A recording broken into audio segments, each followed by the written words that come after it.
We have 10 minutes before the session formally closes, but I think, Sue, it's not a super rush to leave here. People do want to stay and keep talking, is that right? Sorry? There's no real rush to get out here.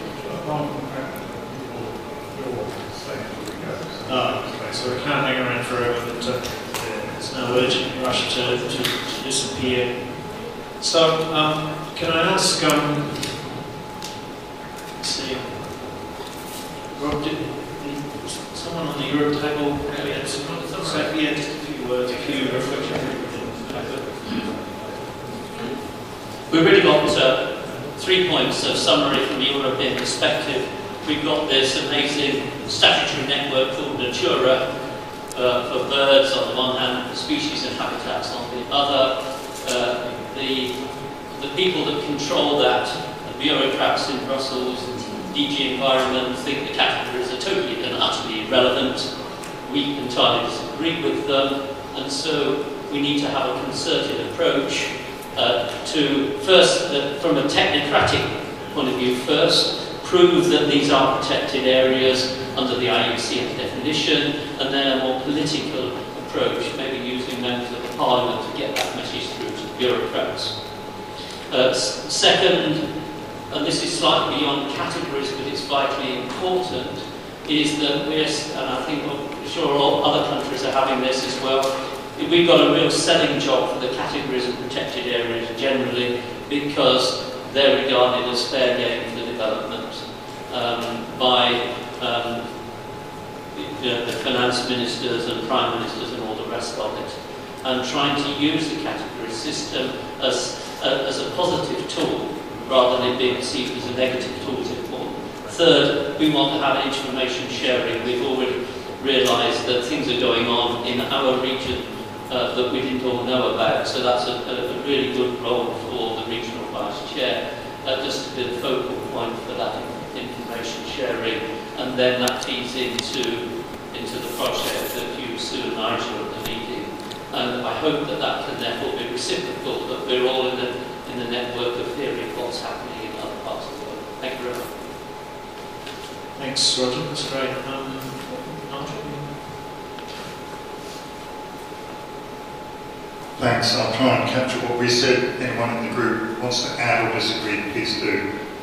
We started by identifying a number of problems, problems of proliferation of things to do and experts and tools, the reliance on volunteers, which was good in terms of bringing civil society into the debate, but tough in terms of the amount of work needed. The confusion brought in by the expansion to other conserved areas in the AG target, which no one really knows how to interpret yet, and more sort of general marine and continuing divorce between marine and terrestrial areas, which is considered unhelpful but still there. We talked a lot about the need for capacity building, for demystifying the industry, spreading knowledge, building a bigger pool of experts so there's not a few people flying around the world doing this stuff, and the key issues of translation, and noting that translation is both very necessary but also quite complex, and it's easy to get it wrong. One of the problems before is that translation was not precise and therefore stuff got more confused, so a glossary, care of translation. We looked at a couple of policy opportunities, particularly working with GEF to put categories as part of the protected area development programs that they fund, and working with MBSAPs, with country MBSAPs. We discussed planning a little bit, saying that if categories were an integral part of a current planning system, they tended to fall into place fairly easily because they emerged out of this discussion. But if we retrofit them into an existing system, the discussion about the categories often brings up unseen or unspoken problems within the system, and then it can be a much more expensive process. And we actually did just touch on the questions about the use of new technology, GIS and other technology to integrate with category application, but without really, I guess, noting that it was important but not coming to any and then if anyone else has got stuff to add from that. Thanks, Peter. Thanks very much, Nigel. Yeah, I mean, I was on that group. I think you captured the key things there. The other issue for me was the need to come up with a process that's scalable, because there's a lot of interest in lots of people want to do quick and dirty here, which is comforting. But I think this idea that we don't want to make a system that's so complex that it frightens people off from beginning to look at the categories right at the outset of the system. So, Marine, you guys have big groups and lots of issues, I'm sure. Had a little meeting, so okay. So we, just to explain what we did in the group, is effectively we went around the table first of all to kind of get the issues that everyone wanted to kind of see answered. Some of them weren't about categories, quite a lot of them were. I think the feedback that we got when we discussed those issues has been that effectively most of them are going to be covered in some form or another within the guidelines that we're releasing whenever it is in the next day or so. They may not be to the complete level of depth that everybody wants, but it's been an incredibly complicated process to even get this supplementary guidance out the door. So this is, as I say, a kind of evolutionary process.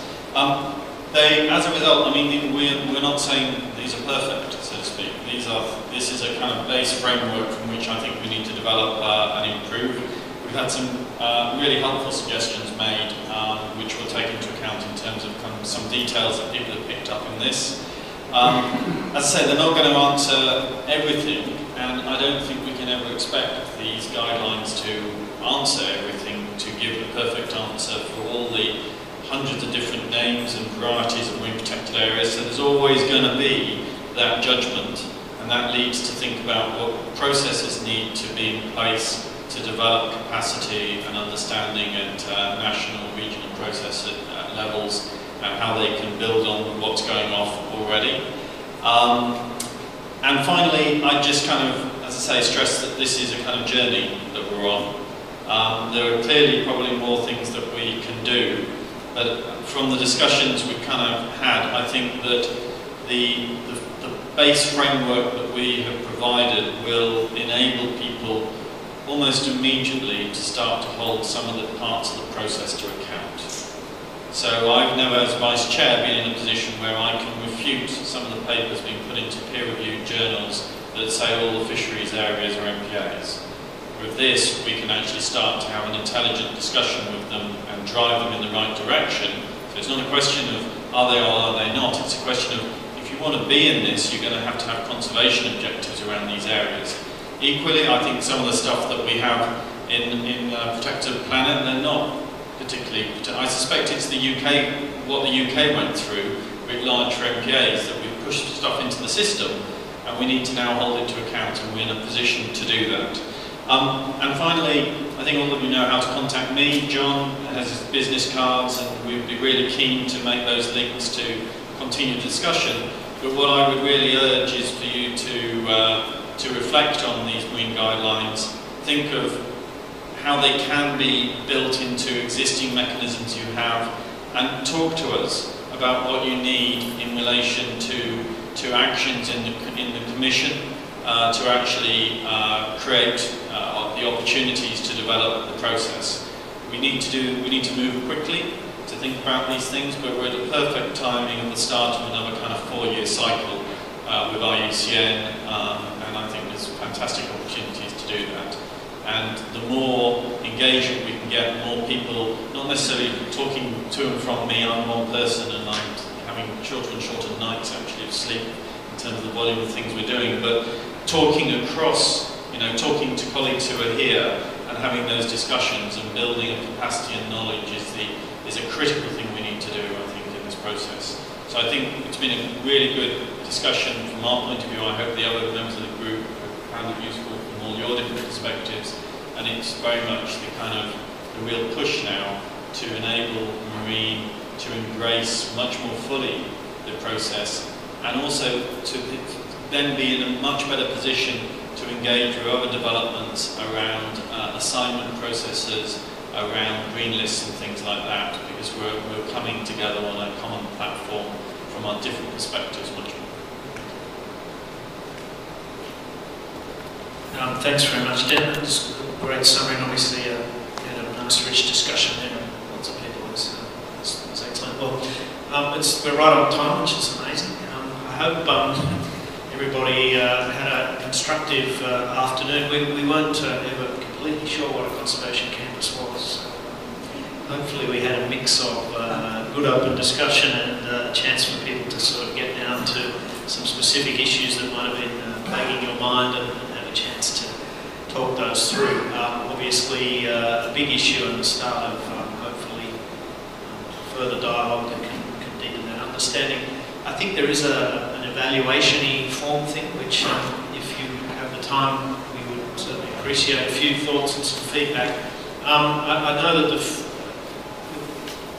Sue and Nigel, we would all agree, I think the feedback's been really helpful with this specific project.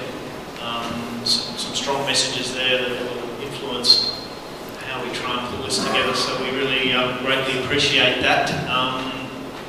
This is, I think, quite an exciting process as we move from a guideline phase to try and bring some standards around the application of those guidelines, so we have some benchmarks, and it's a process that's been reflected elsewhere in the conservation world, which is good to see.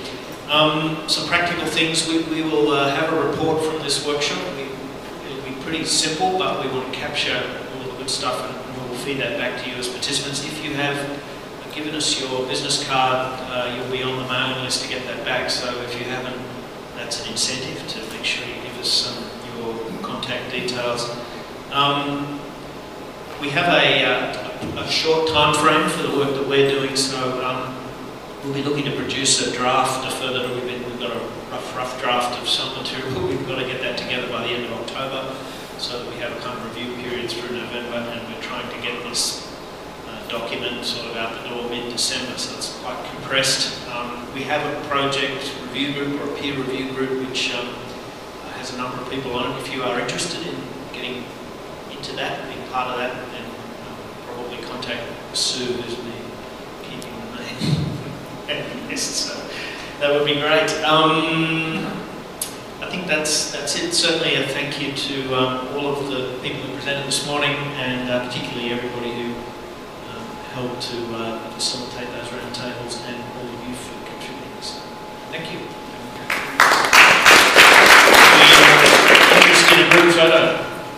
We are in Asia after